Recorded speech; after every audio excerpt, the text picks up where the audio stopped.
ભારત પાકિસ્તાન તણાવ વચ્ચે ભુજ એરપોર્ટ 14 મે સુધી બંધ રહેશે।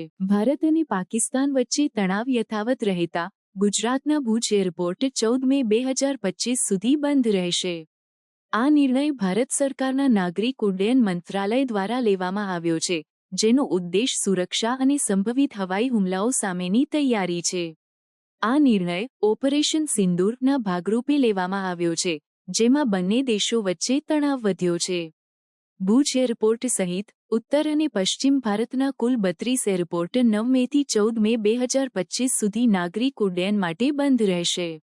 આમાં અમદાવાદ, અમૃતસર, શ્રીનગર, જામનગર, જમ્મુ, રાજકોટ અને ભુજ સહિતના એરપોર્ટનો સમાવેશ થાય છે। આ નિર્ણય DGCA દ્વારા જાહેર કરવામાં આવ્યો છે, જેનું કારણ સુરક્ષા અને ઓપરેશનલ કારણો દર્શાવવામાં આવ્યા છે। આ નિર્ણય બાદ એર ઇન્ડિયા અને ઇન્ડિગો જેવી એરલાઇન્સે ભુજ સહિતના એરપોર્ટ માટેની ફ્લાઇટ્સ રદ કરી છે અને મુસાફરોને રિફંડ અથવા રિસ્કેડ્યુલિંગની સુવિધા આપી છે।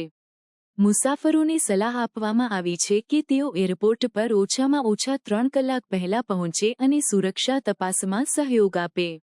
જ્યારે ભારત અને પાકિસ્તાન વચ્ચે સીઝફાયર જાહેર કરવામાં આવ્યો છે, ત્યારે તણાવ હજુ યથાવત રહેતા સુરક્ષા એજન્સીઓએ સીમા પર કડક નજર રાખી છે। આંતરરાષ્ટ્રીય સ્તરે પણ બંને દેશોને શાંતિ અને સંવાદ માટે આહ્વાન કરવામાં આવ્યું છે।